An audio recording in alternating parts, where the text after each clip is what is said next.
जंगल में इस साल इतनी भयंकर गर्मी पड़ी थी कि जानवरों का दम निकले जा रहा था।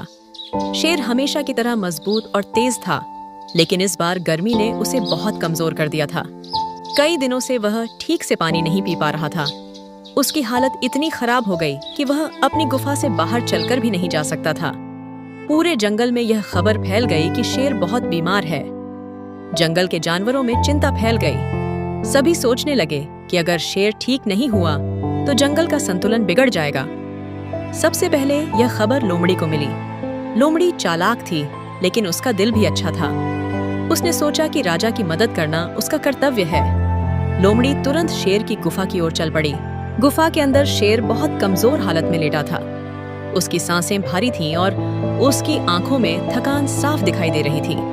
महाराज, आपकी यह हालत देखकर मन बहुत दुखी हो रहा है। कृपया बताइए, मैं आपकी क्या सहायता कर सकती हूँ? लोमड़ी, कई दिनों से पानी नहीं पी पाया हूँ। शरीर कमजोर हो गया है। चलना भी अब मुश्किल लग रहा है। महाराज, आप चिंता बिल्कुल मत कीजिए। मैं अभी किसी भी तरह आपके लिए ठंडे पानी की व्यवस्था करती हूँ। यह कहकर लोमड़ी गुफा से बाहर निकली और पानी की तलाश में जंगल की ओर बढ़ गई। थोड़ी दूर जाने पर उसे एक पुराना कुआं दिखाई दिया।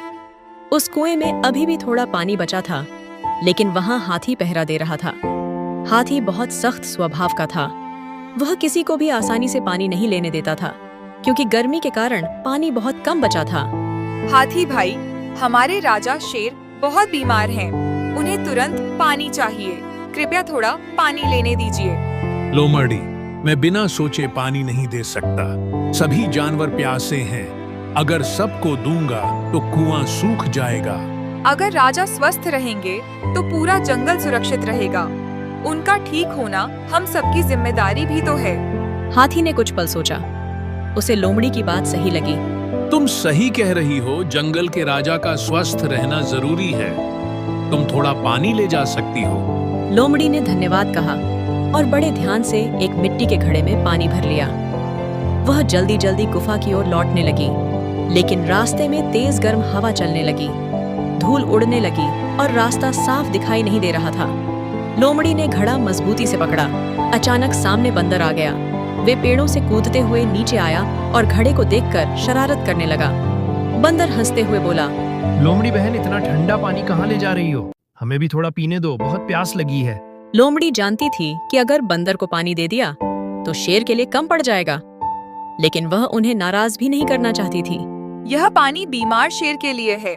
पहले उन्हें स्वस्थ होना जरूरी है, फिर हम सब मिलकर पानी ढूंढेंगे। अगर पानी राजा के लिए है तो हम रास्ता साफ करेंगे ताकि तुम जल्दी गुफा तक पहुंच सको। लोमड़ी खुश हो गई। लोमड़ी जल्दी से गुफा तक पहुंची और पानी शेर के सामने रख दिया। शेर ने धीरे धीरे पानी पिया। उसके चेहरे पर थोड़ी राहत दिखाई दी। लोमड़ी, तुमने बहुत बड़ा उपकार किया है। तुम्हारी समझदारी और मेहनत ने मुझे राहत दी है। महाराज, आपका स्वस्थ रहना पूरे जंगल की खुशी है। यह तो मेरा छोटा सा कर्तव्य था। उसी समय बाहर से भेड़िया भी गुफा की ओर आ रहा था। उसे भी शेर की बीमारी की खबर मिल चुकी थी। भेड़िया स्वभाव से तेज और साहसी था। उसने सोचा कि वह भी राजा की मदद करेगा। गुफा में पहुंचकर उसने शेर को कमजोर हालत में देखा। महाराज, आपको इस हाल में देखकर मन बेचैन हो गया। बताइए, मैं आपके लिए क्या कर सकता हूँ? भेड़िया, पानी की बहुत जरूरत है। शरीर साथ नहीं दे रहा, लेकिन लोमड़ी अभी कुछ पानी लाई है। भेड़िया ने लोमड़ी की ओर देखा और सिर हिलाया। एक घड़ा काफी नहीं होगा महाराज। मैं पहाड़ी झरने से साफ पानी लेकर आता हूँ। आप निश्चिंत रहिए। भेड़िया, पहाड़ी झरने तक का रास्ता कठिन है। वहाँ भालू पहरा देता है। सावधानी से जाना। राजा के लिए मुश्किल रास्ते भी आसान हो जाते हैं। मैं बिना पानी लिए वापस नहीं लौटूंगा। यह कहकर भेड़िया तेज कदमों से पहाड़ी रास्ते की ओर निकल पड़ा। गर्मी बढ़ती जा रही थी। जमीन तप रही थी, लेकिन भेड़िया रुका नहीं। उसे पता था कि राजा को उसकी जरूरत है। कुछ दूर चलने के बाद उसे पहाड़ी झरने की आवाज सुनाई देने लगी। ठंडे पानी की हल्की धारा अब भी बह रही थी। भेड़िया खुश हुआ, लेकिन जैसे ही वह पास पहुंचा, उसने देखा कि वहां भालू पहरा दे रहा था। भालू मजबूत और गुस्सैल स्वभाव का था। गर्मी के कारण वह भी पानी को लेकर बहुत सतर्क था। भेड़िया धीरे धीरे उसके पास गया। भालू भाई, हमारे राजा शेर बहुत बीमार हैं। उन्हें तुरंत साफ पानी चाहिए। कृपया मुझे थोड़ा पानी लेने दीजिए। भेड़िया, हर कोई यही कहता है, लेकिन पानी बहुत कम बचा है। मैं बिना कारण किसी को नहीं जाने दूंगा। अगर राजा स्वस्थ नहीं रहेंगे तो जंगल में डर और अव्यवस्था फैल जाएगी। उनका ठीक होना हम सबके लिए जरूरी है। भालू कुछ पल चुप रहा। उसे बात सही लगी, लेकिन उसने एक शर्त रखी। ठीक है, अगर तुम मेरे लिए रास्ते में गिरी लकड़ियां हटाने में मदद करोगे तो मैं पानी लेने दूंगा।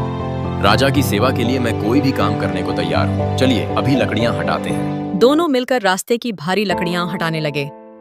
धूप तेज थी, पसीना बह रहा था, लेकिन भेड़िया बिना रुके काम करता रहा। कुछ देर बाद रास्ता साफ हो गया। तुमने सच्ची निष्ठा दिखाई है भेड़िया। अब तुम जितना जरूरी हो उतना पानी ले जा सकते हो। भेड़िया ने धन्यवाद दिया और बड़े ध्यान से एक मजबूत घड़े में ठंडा पानी भर लिया। अब वह जल्दी जल्दी गुफा की ओर लौटने लगा, लेकिन वापसी के रास्ते में एक नई मुश्किल उसका इंतजार कर रही थी। रास्ते के बीच में जंगली सुअरों का झुंड खड़ा था।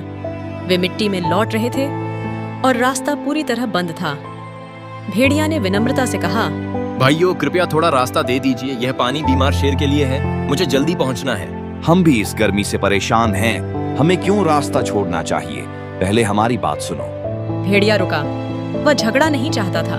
बताइए, मैं आपकी क्या मदद कर सकता हूँ, लेकिन कृपया राजा के लिए यह पानी देर मत होने दीजिए। हमारे बच्चों के लिए कीचड़ वाला गड्ढा सूख गया है। अगर तुम पास की नाली खोल दो तो पानी वहां पहुंच जाएगा। भेड़िया तुरंत तैयार हो गया। उसने अपने पंजों से मिट्टी हटाई, पत्थर खिसकाए और छोटी नाली खोल दी। थोड़ी ही देर में झरने का थोड़ा पानी गड्ढे तक पहुंचने लगा। सुअरों के बच्चे खुशी से उछल पड़े। बड़ा सुअर मुस्कुराया। तुमने हमारी मदद की है। अब हम तुम्हारा रास्ता नहीं रोकेंगे। जल्दी जाओ और राजा को पानी पहुंचाओ। भेड़िया ने धन्यवाद कहा और तेजी से गुफा की ओर दौड़ा। गुफा के अंदर पहुंचते ही लोमड़ी ने उसे देखा। भेड़िया, तुम सच में सफल होकर लौट आए। महाराज को इस पानी की बहुत जरूरत थी। शेर अब भी कमजोर था, लेकिन लोमड़ी के लाए पानी से उसे थोड़ी राहत मिली थी। महाराज, यह पहाड़ी झरने का ठंडा और साफ पानी है। इसे पीजिए, आपको अवश्य आराम मिलेगा। शेर ने धीरे धीरे पानी पिया। उसके चेहरे पर पहले से अधिक शांति दिखाई देने लगी। भेड़िया, तुमने साहस, धैर्य और सेवा का अद्भुत उदाहरण दिया है। मैं तुम्हारा आभारी हूँ। महाराज, आपका स्वस्थ रहना ही हमारा सम्मान है। मैंने केवल अपना कर्तव्य निभाया है। उसी समय गुफा के बाहर से धीमी चाल की आवाज आई। वह गधा था। गधा सीधा सादा और मेहनती था। उसे भी शेर की बीमारी की खबर मिल चुकी थी। उसने सोचा कि वह भी किसी न किसी तरह मदद करेगा। गुफा के अंदर आकर उसने शेर को देखा और उसकी आंखों में चिंता भर गई। महाराज, आपको इस हालत में देखकर मन भारी हो गया। कृपया मुझे भी आपकी सेवा करने का अवसर दीजिए। शेर ने हल्की मुस्कान के साथ उसकी ओर देखा।